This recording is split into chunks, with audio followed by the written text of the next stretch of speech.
IPL 2024 के लिए सभी टीमों की प्लेइंग 11 कैसी होगी और आपकी फेवरेट टीम की सर्वश्रेष्ठ 11 कैसे बन सकती है। आज की वीडियो में करने वाले हैं इसी पर बात और देखने वाले हैं किन खिलाड़ियों की मौजूदगी से टीम बेहतर से बेहतरीन हो सकती है। आज की वीडियो में बहुत कुछ डीप एनालिसिस, डीप डिस्कशन, हर टीम की प्लेइंग 11। बने रहिए हमारे साथ। Let's get start. नमस्कार दोस्तों, मैं ईशान कुमावत और आप देख रहे हैं आईपीएल स्पेशल्स। आज बात करने वाले हैं सभी 10 टीमों की प्लेइंग 11 के बारे में, जहां पर डीप डिस्कशन होने वाला है। हर टीम की प्लेइंग 11 में कौन से खिलाड़ी शामिल हो सकते हैं, इसको हम लेकर आपके सामने हाजिर हैं। सबसे पहले शुरुआत करेंगे बॉटम ऑफ द टेबल, जो पिछले साल एसआरएच थी। क्या इस बार हैदराबाद का सनराइज होगा? बिल्कुल होगा, क्योंकि पेपर्स में पिछले साल की तरह इस साल टीम बहुत अच्छी है और उम्मीद प्रदर्शन की भी अच्छी की जा रही है। लेकिन ओपनिंग का जिम्मा अभिषेक शर्मा के साथ कौन संभालेंगे? बेशक ट्रेविस हेड संभालेंगे। 6 करोड़ 80 लाख की प्राइस देकर इन्हें अपने खेमे में एसआरएच ने शामिल किया और एसआरएच की ओपनिंग कमाल की लग रही है, लाजवाब दिख रही है, क्योंकि पिछले साल अभिषेक शर्मा ने एक गजब का टेम्पलेट सेट किया, फॉर्म में होने का अपना प्रदर्शन दिखाया। दोनों सलामी बल्लेबाजों से एसआरएच को इस बार उम्मीदें हैं और 100% ये दोनों एसआरएच की तरफ से ओपनिंग का जिम्मा संभालेंगे। नंबर 3 पर राहुल त्रिपाठी आएंगे। कमाल का प्रदर्शन इनका भी पिछली बार रहा, अच्छी परफॉर्मेंस ये भी करते हुए नजर आए। अब नंबर 4 पर कौन खेलेगा? एसआरएच एक ऐसे खिलाड़ी को ढूंढ रही है जो ओवरसीज नहीं, भारतीय हो, जिसके पास अनुभव भी हो, क्योंकि एसआरएच के पास ओवरसीज तो बहुत सारे हैं। ऐसे में अनुभवी भारतीय सिर्फ एक नजर आता है, मयंक अग्रवाल। बहुत अच्छे खिलाड़ी, 170 आईपीएल के मुकाबले 3800 से ज्यादा रन इनके पिटारे में, बहुत बड़ा अनुभव लेकर ये एसआरएच की तरफ से आए हैं और मिडिल ऑर्डर के सबसे बड़े जिम्मेदार ये कहे जाएंगे, क्योंकि सबसे बड़ी जिम्मेदारी इनके कंधे पर होगी। नंबर 5 पर आएंगे हेनरिच क्लासन। कीपिंग का ऑप्शन ये अवेलेबल कराते हैं, बहुत अच्छे बल्लेबाज नजर आते हैं, ताबड़तोड़ अंदाज में बैटिंग करना जानते हैं। अब एडम मार्करम यहां पर खेल सकते हैं क्या? ये बहुत बड़ा क्वेश्चन मार्क है, क्योंकि इतने सारे ओवरसीज हैं, सिर्फ खिलाने 4 हैं। लेकिन छठे नंबर पर मार्को यानसन दिख रहे हैं। ये भी ऑलराउंडर के रूप में दिखने वाले खिलाड़ी हैं, गेंद से कमाल करने वाले खिलाड़ी तो हैं ही, लेकिन जब समय आता है बल्ले से भी अपना जौहर ये दिखाते जरूर हैं। फिर नाम आता है वॉशिंगटन सुंदर का। अच्छे लगेंगे, ऑलराउंडर के तौर पर ये टीम का हिस्सा हैं, बैटिंग भी कर लेते हैं, लेकिन 4 ओवर स्पिन गेंदबाजी कमाल की निकाल कर देते हैं। फिर नाम आता है पैट कमिंस का। मुझे लगता है कि 20 करोड़ से ज्यादा की प्राइस जब एसआरएच ने पैट कमिंस को दे ही दी, तो इस साल ये कप्तानी के रूप में भी एसआरएच की भूमिका में नजर आएंगे। मुझे नहीं लगता एडम मार्करम की शुरुआती मुकाबलों में शायद प्लेइंग 11 में भी कोई जगह बनने वाली है। भुवनेश्वर कुमार जिम्मा संभालेंगे गेंदबाजी का और भारतीय गेंदबाजी को ये लीड करते हुए नजर आएंगे। फिर नाम आता है उमरान मलिक का। इनके पास रफ्तार है, रफ्तार से ये गिरफ्तार करना जानते हैं और बहुत अच्छे ये प्लेइंग 11 में भी लगेंगे। मुझे लगता है 100% भुवनेश्वर के साथ साथ उमरान मलिक भी खेलते हुए नजर आएंगे। एक और स्पिन गेंदबाज की बात की जाए, यदि एसआरएच हैदराबाद के अलावा और जगह स्पिनिंग ट्रैक पर खेला तो शाहबाज अहमद की प्लेइंग 11 में आप जगह पक्की होते हुए जरूर देखेंगे, क्योंकि शाहबाज अहमद को आरसीबी से एसआरएच ने ट्रेड किया। बहुत अच्छे लगेंगे एसआरएच के प्लेइंग 11 में। और इंपैक्ट प्लेयर के रूप में अनमोलप्रीत सिंह की आप जगह देखेंगे। अगर एसआरएच पहले बल्लेबाजी करता है तो 100% अनमोलप्रीत सिंह प्लेइंग 11 का हिस्सा होंगे। अब बढ़ते हैं दिल्ली की ओर, दिल वालों का शहर। इनकी प्लेइंग 11 कैसी है? पिछले साल जैसी ही है, क्योंकि ओपनिंग का जिम्मा तो पृथ्वी शॉ और डेविड वार्नर एक बार फिर संभालने वाले हैं। लेफ्ट राइट की जोड़ी, अनुभव बनाम युवा का मिश्रण, ताबड़तोड़ अंदाज में बैटिंग करते हैं और पावर प्ले का भरपूर उपयोग करते हैं। पावर प्ले में लगभग 8, 9 और 10 की रन रेट से ये रन बनाने वाले खिलाड़ी लग रहे हैं और इस बार दिल्ली को इनसे बड़ी पारी की एक बार फिर उम्मीद की जा रही है। हालांकि पिछला सीजन पृथ्वी शॉ को इतना अच्छा गुजरा नहीं, लेकिन पृथ्वी शॉ को एक और मौका यहाँ पे दिल्ली दे सकती है। नंबर 3 पर कौन? मिचेल मार्श, एक ओवरसीज खिलाड़ी, एक और ऑस्ट्रेलियन बल्लेबाज, लेकिन नंबर 3 पर ये भी ताबड़तोड़ अंदाज में बल्लेबाजी करते हैं।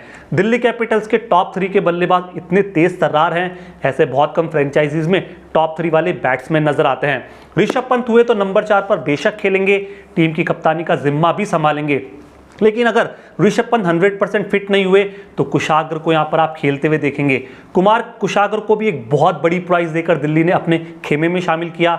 विकेट कीपिंग बल्लेबाज हैं, 7 करोड़ से ज़्यादा की प्राइस दिल्ली कैपिटल्स ने इस खिलाड़ी पर खर्च की है। मिस्टर 360 डिग्री इन्हें कहा जाता है।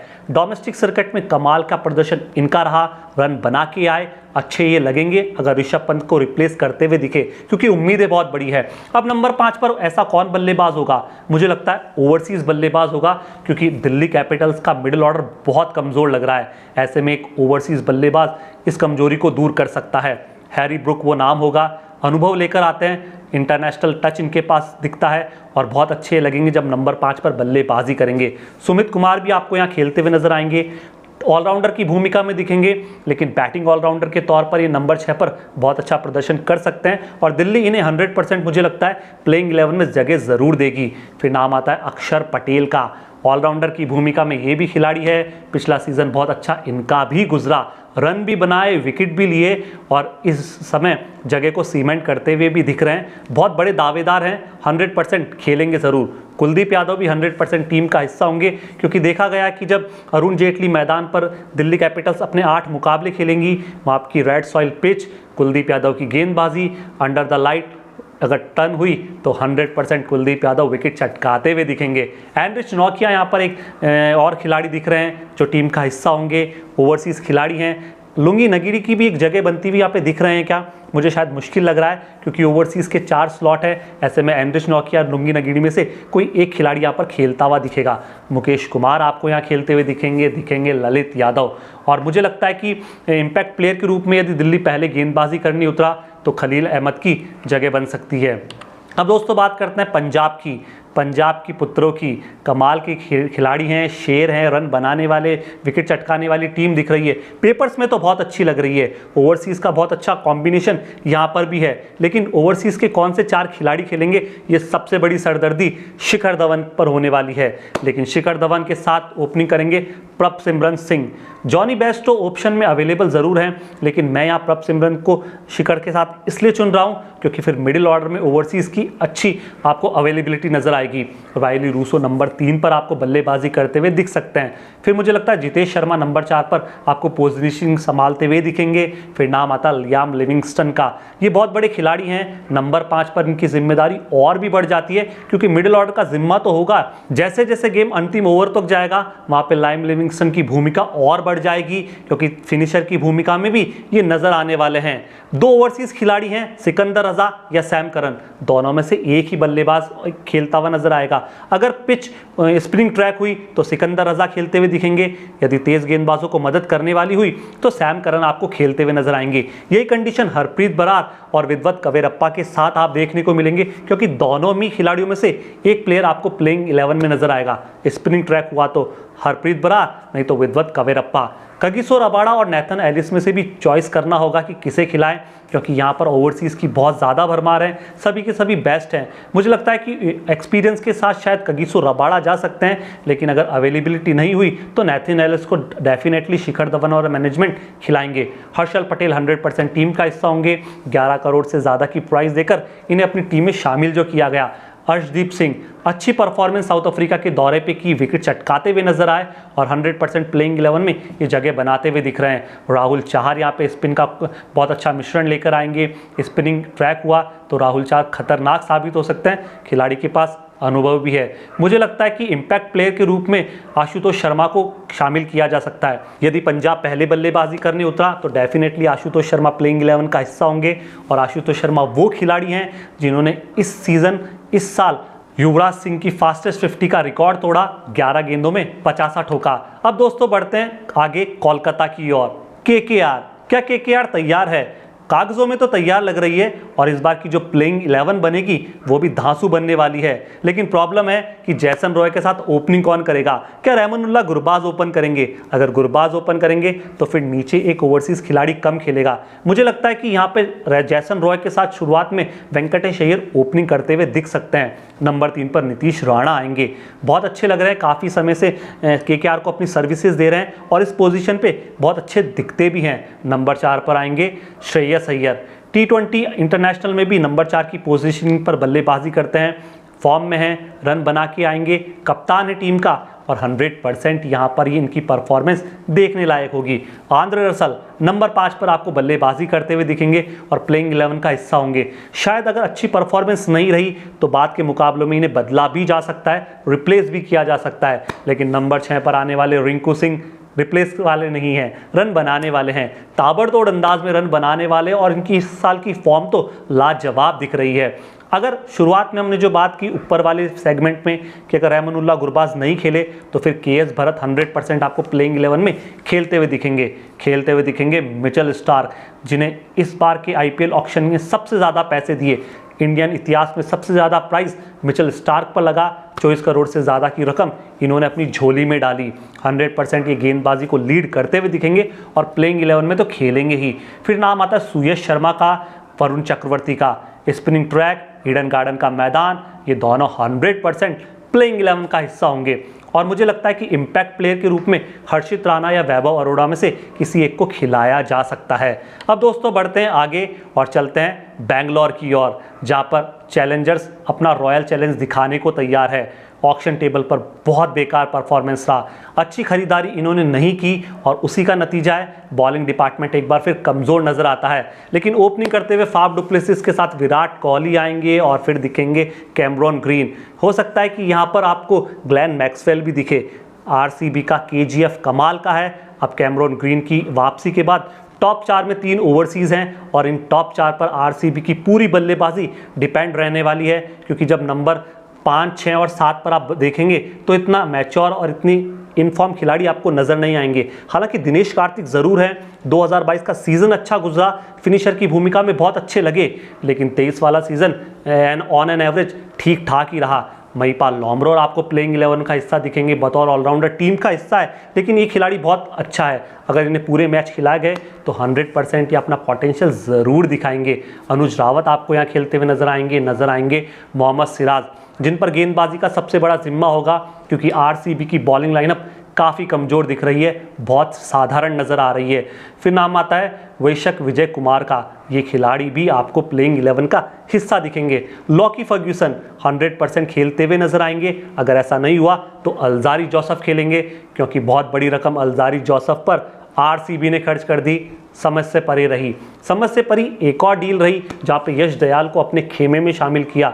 ऐसा लग नहीं रहा था कि इतनी बड़ी रकम यश दयाल पर आरसीबी खर्च कर देगी, लेकिन की, और अब जब की है तो 100% ये प्लेइंग 11 का हिस्सा होंगे, क्योंकि बॉलर्स की बहुत बड़ी कमी यहाँ पे नज़र आ रही है। इम्पैक्ट प्लेयर के रूप में मुझे लगता है आकाशदीप या मयंक डागर में से कोई एक हो सकता है। अब दोस्तों बढ़ते हैं आगे और चलते हैं रजवाड़ों के शहर राजस्थान रॉयल्स, जहाँ की प्लेइंग 11 लगभग सेट थी। ऑक्शन से पहले ही सेट थी, सिर्फ एक खिलाड़ी की ज़रूरत थी, उसकी हुई है पूर्ति। यशस्वी जायसवाल के साथ जॉस बटलर एक बार फिर आपको ओपनिंग का जिम्मा संभालते हुए नजर आएंगे। अनुभव बनाम युवा की जोड़ी है, लेफ्ट राइट का अच्छा कॉम्बिनेशन है। ये भी दिल्ली की तरह पावर प्ले में ताबड़तोड़ अंदाज में रन बनाते हैं, लगभग 8-9 की रन रेट से रन जोड़ते हैं और 6 ओवर में पारी के स्कोर को लगभग 60 और 70 रन तक लेके जाते हैं। अगर ऐसा नहीं होता है फिर नंबर 3 पर आने वाले संजू सैमसन भी इसी शैली की बल्लेबाजी करते हैं। कप्तान है, साउथ अफ्रीका के दौरे में शतक लगा के आए हैं। विजय हजारे ट्रॉफी में 100 इनके नाम है, फॉर्म में लग रहे हैं। एक और खिलाड़ी है जिन्हें ऑक्शन टेबल पर डील किया, अपने खेमे में शामिल किया, देवदत्त पडिक्कल की जगह लिया, शुभम दुबे को बहुत बड़ी प्राइस देकर राजस्थान रॉयल्स ने अपने खेमे में शामिल किया। मुझे लगता है नंबर 4 पर ये 100% खेलेंगे सिमरन हेटमायर और खेलेंगे रोमन पॉवेल, जिन्हें 7 करोड़ से ज़्यादा की प्राइस देकर शामिल किया है। बतौर फिनिशर टीम का हिस्सा है, अगर कभी ज़रूरत पड़ी तो सिमरन हेटमायर को रिप्लेस भी कर सकते हैं। लेकिन रविचंद्रन अश्विन आपको 100% खेलते हुए दिखेंगे। इनके साथ संदीप शर्मा, रविचंद्रन अश्विन, संदीप शर्मा और ट्रेंट बोल्ट अच्छे गेंदबाजी ऑप्शंस हैं, बहुत अनुभव लेकर आते हैं। एक और खिलाड़ी जो बहुत अनुभव लेकर आता है, नाम है युजवेंद्र चहल, लेकिन उससे पहले आवेश खान की बात इसलिए क्योंकि लखनऊ सुपर जायंट से इन्हें ट्रेड किया और प्लेयर टू प्लेयर रिप्लेस हुए। यहाँ पे देवदत्त पडिक्कल गए, आवेश खान उनकी जगह पर आए हैं। प्रसिद्ध कृष्णा भी आपको इम्पैक्ट प्लेयर के रूप में यहाँ पे दिख सकते हैं। अब दोस्तों बढ़ते हैं आगे, चलते हैं मुंबई, मराठियों के शहर में, इंडियंस वाले शहर में, जहाँ पर कंट्रोवर्सी दिख रही है रोहित शर्मा को लेकर। लेकिन कप्तानी का जिम्मा तो हार्दिक ही संभालेंगे, बतौर ओपनर रोहित खेलेंगे, 100% खेलेंगे। इनके साथ ईशान किशन जिम्मा संभालेंगे और आएंगे फिर सूर्य कुमार यादव। नंबर 4 पर तिलक वर्मा और 5 पर है हार्दिक पांड्या। 10 की 10 टीम में मुंबई इंडियंस ही इकलौती ऐसी टीम है जिसके शुरू के 5 बल्लेबाज इंडियंस हैं, ताबड़तोड़ अंदाज वाले बल्लेबाज हैं, इनफॉर्म बैटर है, रन बनाने वाले और स्ट्राइक रेट में माहिर बैटिंग कही जा रही है। मुंबई की बैटिंग लाइनअप कमाल की है। सबसे अच्छी बात है कि पांचों इंडियन बैट्समैन के दम पर मुंबई की बैटिंग लाइनअप टिक रही है। फिर फिनिशर की भूमिका में टिम डेविड नजर आएंगे, जिनसे उम्मीदें आखिरी ओवर में तेज तरार बल्लेबाजी करने की होगी। नेहल वधेरा आपको यहाँ पर बल्लेबाजी करते हुए नजर आएंगे अगर मुंबई इंडियंस ने पहले बल्लेबाजी की। जेराल्ड कॉडजी बहुत अच्छे ऑप्शन रहे, बहुत अच्छे ऑप्शन में इन्हें शामिल किया मुंबई इंडियंस ने। तेज़ गेंदबाजी यहाँ पर मजबूत हुई है और जसप्रीत बुमराह के साथ ये गेंदबाजी करते हुए नजर आएंगे। जसप्रीत बुमराह T20 फॉर्मेट के बहुत बेस्ट गेंदबाज हैं, अच्छे हैं। मुंबई इंडियंस की गेंदबाजी की रीढ़ की हड्डी है। दिलशान मधुशंका श्रीलंका के गेंदबाज, वानखेड़े के मैदान पर इनकी पिचेस पर ये बहुत कमाल करते हैं, कहर ढाते हैं। लेफ्ट आर्म तेज गेंदबाज, विकेट निकालते हुए दिख सकते हैं। वर्ल्ड कप श्रीलंका का भले कैसा भी रहा, लेकिन दिलशान मधुशंके विकेट टेकिंग गेंदबाजों की सूची में नंबर 3 पायदान पर है। 20 विकेट इन्होंने वर्ल्ड कप में लिए। पीयूष चावला आपको खेलते हुए नजर आएंगे। नुवान तुषारा अगर 100% बैटिंग करने उतरी तो यहाँ पर नेहल वधेरे होंगे, नहीं तो फिर इम्पैक्ट प्लेयर के रूप में नुवान तुषारा इस्तेमाल किए जा सकते हैं। अब दोस्तों बढ़ते हैं आगे, चलते हैं लखनऊ सुपर जायंट्स की ओर, जहाँ की प्लेइंग 11 भी बहुत लाजवाब दिख रही है, क्योंकि कमाल लाजवाब राहुल ओपन करते हुए आएंगे। इनके साथ दिखेंगे क्विंटन डिकॉक। बहुत एक्सपीरियंस है दोनों खिलाड़ी और जिस तरह से बल्लेबाजी करते हैं, फॉर्म में चल रहे हैं, 100% LSG का ओपनिंग पेयर बहुत सुदृढ़ लग रहा है। नंबर 3 पर मुझे लगता है देवदत्त पडिक्कल होंगे।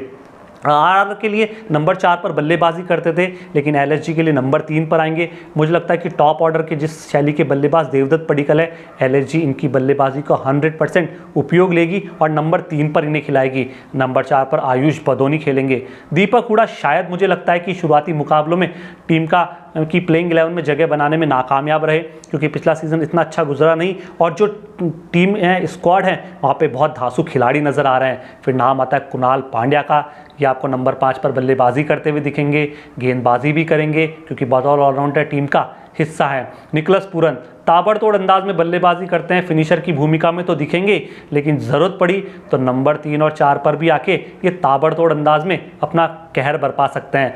मार्कस स्टोइनिस आपको यहाँ पे खेलते हुए नजर आएंगे। मार्क वुड, जिनकी रफ्तार भी कमाल का कहर ढाती है। यश ठाकुर आपको खेलते हुए दिखेंगे। रवि बिश्नोई, मोहसिन खान आपको यहाँ पे प्लेइंग 11 में दिखेंगे।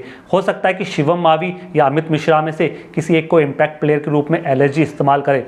यदि पिच पूरी तरह से स्पिनिंग ट्रैक हुआ तो अमित मिश्रा 100% प्लेइंग 11 या इम्पैक्ट प्लेयर के रूप में इस्तेमाल किए जाने वाले खिलाड़ी हो सकते हैं। अब दोस्तों बढ़ते हैं आगे, चलते हैं सुपर किंग्स के गढ़ चेन्नई, चेपॉक का मैदान। लेकिन वहाँ की प्लेइंग 11 कैसी है? वैसी है जिससे पिछले साल वाली थी, क्योंकि ऋतुराज गायकवाड़ के साथ डेवन कॉनवे ओपन करते हुए नजर आएंगे। लेकिन नंबर 3 पर इस बार मोर्चा संभालेंगे सेंसेशनल रचिन रविंद्र।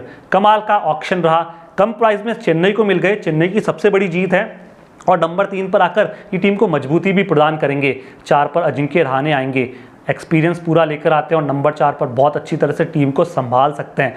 शिवम दुबे नंबर 5 पर होंगे, अगर नहीं चले तो फिर समीर रिजवी जैसा खिलाड़ी इस पोजीशनिंग पर आपको खेलता हुआ नजर आएगा। रविंद्र जडेजा होंगे, फिर नाम आता है महेंद्र सिंह धोनी। CSK की जान, CSK की आन, CSK का सम्मान। बहुत बड़े खिलाड़ी हैं और इसी खिलाड़ी के इर्द गिर्द पूरी टीम घूमेगी और ये अपने ही दिमाग से पूरी टीम को चलाने वाले हैं। फिर नाम आता है दीपक चहर का, 100% प्लेइंग 11 का हिस्सा होंगे शार्दुल ठाकुर, ये भी पक्के तौर पर प्लेइंग 11 का हिस्सा होने वाले हैं। मुस्तफिजुर रहमान या महेश पथिराना में से कौन खेलेगा? मुझे लगता है कि मुस्तफिजुर रहमान को खिलाया जा सकता है, लेकिन पथिराना पर बहुत सारा निवेश किया हुआ है, धोनी जानते हैं, तो हो सकता है इन पर भी CSK प्लेइंग 11 के रूप में जाए। फिर नाम आता है महेश तीक्षाना का, स्प्रिंग ट्रैक हुआ, 100% ये खेलेंगे ही खेलेंगे। तुषार देशपांडे या मुकेश चौधरी में से किसी एक को इम्पैक्ट प्लेयर के रूप में इस्तेमाल किया जा सकता है।